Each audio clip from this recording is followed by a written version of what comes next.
Currently, we're walking over the Lauwersmeerdijk here in Groningen.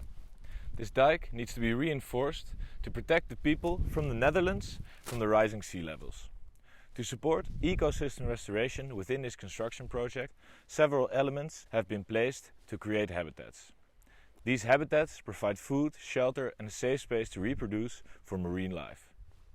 Well, we see a reef full of life, which is very nice. And what we first always do is getting the fish out. And what we saw here is that there were a lot of large eels falling out of the reef. So they really like to hide in these places.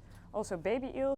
And the holes are really nice for crabs to hide in. So we saw some large edible crabs in there. But now you see all the sessile animals. So you see a lot of starfish, barnacles, anemones and tunicates. So we're here looking at an oyster, and that's really nice to see. It would be great if more oysters start to live on it. So this is a 3D scanner.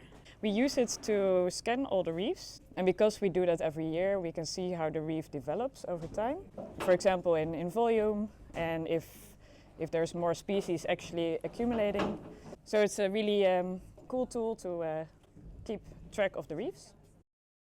So we're doing the fish monitoring in two ways. First, we've been monitoring the fish at these reefs over time since before the reefs were deployed by putting down fish traps at the locations of the reef. And after the reefs have been deployed, putting down the fish traps on each reef. And now, as the reefs are coming back onto the ship, we're collecting all the fish that are falling off and measuring them in the same way.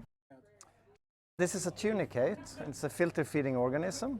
And what we can see on these reefs is that they occur a lot inside these tubes. So they're just full of these, right? Those are very important. They filter field and they clear the water, so they have a very important ecosystem function. So what we see is that it works, right? We have a lot of marine life that are attracted to the reefs. We have got a lot of different biodiversity. We have a lot of different fish. We have a nice sessile community. So that is really good news.